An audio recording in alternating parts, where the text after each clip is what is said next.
All you got to do is listen up, get your notebooks, get your pens and pads, write down these tips and these examples and the things that I say, and I guarantee you'll have no problem getting a job as a new respiratory therapist grad. Big money bound.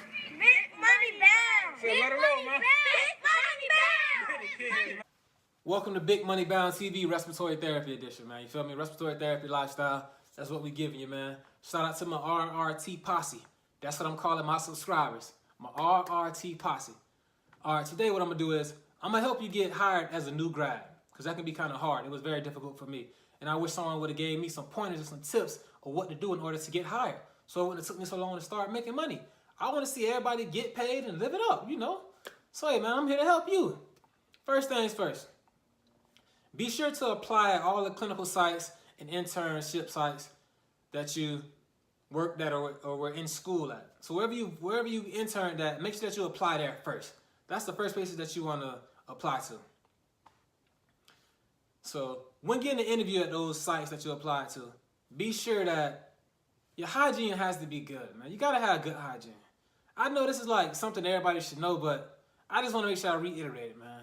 Make sure you smell good, not bathing in shampoo, not bathing in perfume and cologne and shampoo everywhere.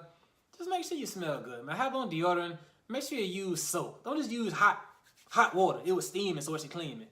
Come on, man. Let's be adults here, man. So make sure you smell good. You look nice. Your hair's done, and you brush your teeth, man. Not just brush. Make sure you floss. Like you might have a little something over there you forgot about it. And it's really, you forgot about it, but they get it. You forgot, they get it. So take care of that. So your hygiene got to be up to date, A1. So when it comes to the interview and the interview process, make sure that you arrive to the interview like, I've been doing too many push-ups. Make sure that you arrive to the interview site like 15 minutes early. And be sure to let the department know that you're here and you're ready to go 15 minutes early. So now it's as if you're waiting on them. You're waiting on them to get their stuff in order because you're ready to go, man. So they're trying to scramble, get the desk cleared off and get everything ready because you're here a little early. That's a great sign, man. They don't want to be waiting on you. That's not a good look. So make sure that you get there early and let somebody know, hey, I'm here and I'm ready to go. So now you guys got to get to my level. I'm ready, man. Y'all playing around. I'm ready to go. I'm trying to get paid. Let them know you into it for real. When being interviewed, the night before, just do like some practice run questions, Google questions that they ask, things of that nature. Because I'm sure that they're going to ask you a question along the lines of, hey, first things first, tell me a little bit about yourself. I don't know you. I got your resume, but I don't know you. Tell me something about yourself. Last thing you want to be doing is, well, my name is Jimmy Johns. I'm from Nebraska. I currently reside in yada yada. Sometimes for fun, I like to play basketball. What else do I like doing, man? That's a tough question. I'm asking you about you. There should be no hesitation, no stuttering, no rambling, no, this is tough. You gotta know about you. And always use every opportunity you can to sell yourself. No matter how friendly they come across, these people aren't your friends. They may be friendly though, by nature, but they're not your friends. You don't know them. What you want to do is understand you're there to get a job. Tell me a little bit about yourself. My name is Jimmy Johns. I graduated from Palm Beach State College with a 3.5 GPA. I'm currently seeking employment to be a respiratory therapist. I like going out, taking long walks on the beach, hanging with my family in my spare time, and I love to read. Bingo, you just sold yourself. You just graduated with a 3.5. Even you graduated with a 3.27. We rounding up over here. RRT posse, we round up. So make sure you round it up, man. And let them know you like to read. Even if you hate to read. Even if you don't like reading.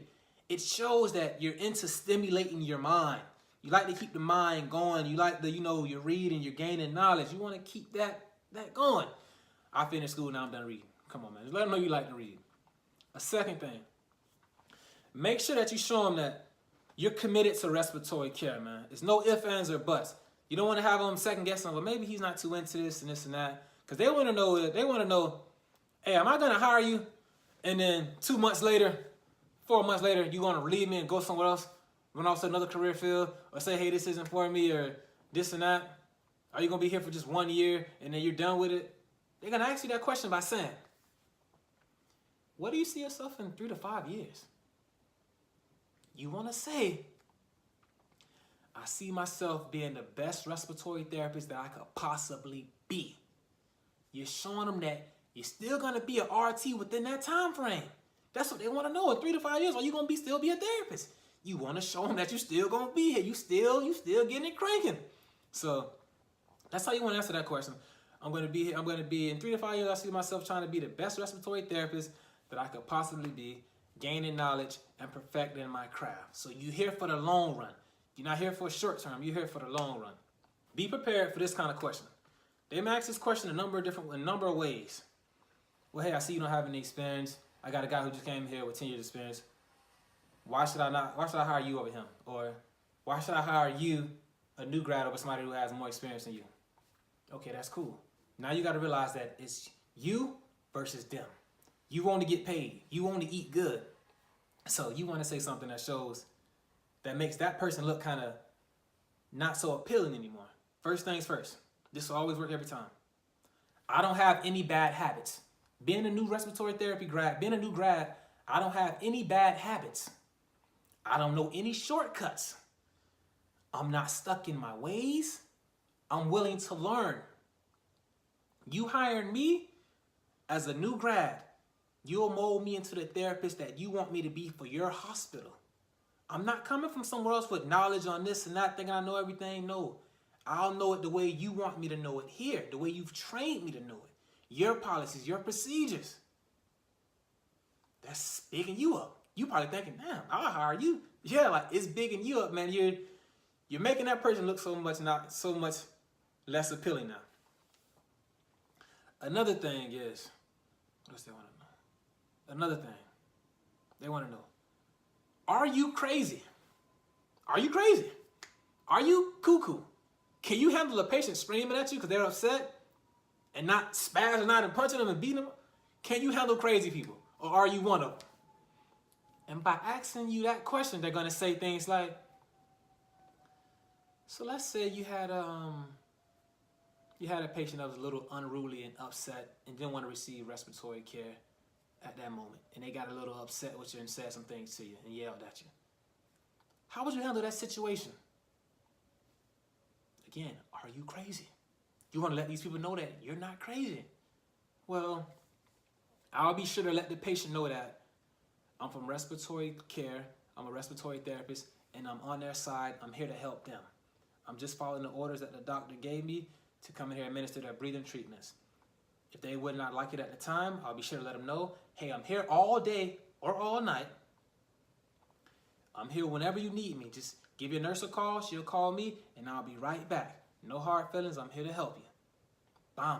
And you also want to add in, I understand that the patient is in the hospital and not feeling too well. And I know that my worst day as a therapist is that patient's best day as a patient lying in bed because I'm going home. They're not. So I understand why they're upset.